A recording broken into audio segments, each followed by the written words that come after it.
Social media active అయ్యాక వచ్చిన సమస్య ఏంటంటే ప్రతి ఒక్కరూ ప్రతి విషయం మీద స్పందింపజేయడం. సెలబ్రిటీలు కూడా ఇందుకు మినహాయింపు కాదు.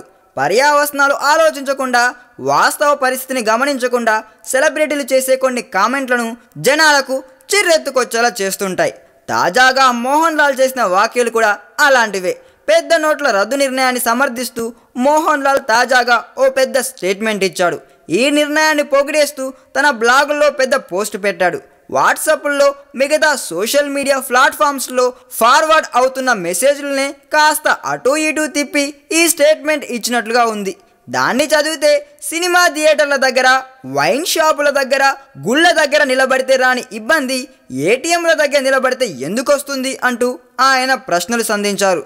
అయితే ఆయన స్టేట్మెంట్ ఇచ్చిన సమయంలోనే కేరళలో డబ్బుల కోసం ఏటీఎంల దగ్గర లాంగ్ క్యూలో నిలబడి ఇద్దరు ప్రాణాలు వదిలారు.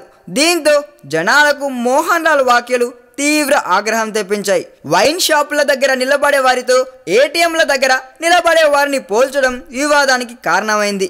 మరోవైపు ఇప్పుడు నల్లధనం విషయమై సూక్తులు చెబుతున్న మోహన్ లాల్ కొన్నేళ్ల కిందట ఐటీ అధికారుల దాడిలో దొరికిపోవడం, నల్లధనం భారీగా దాచిపెట్టినట్లు ఆరోపణలు ఎదుర్కోవడం జనాలకు గుర్తొచ్చి ఈ సూపర్ స్టార్ మీద మరింత ఆగ్రహం వ్యక్తం చేస్తున్నారు. మొత్తానికి మోడీకి మద్దతుగా స్టేట్మెంట్ ఇచ్చి మార్కులు కొట్టేద్దామనుకున్న లాల్కు రివర్స్ పంచ్ పడేలా కనిపిస్తుంది పరిస్థితి.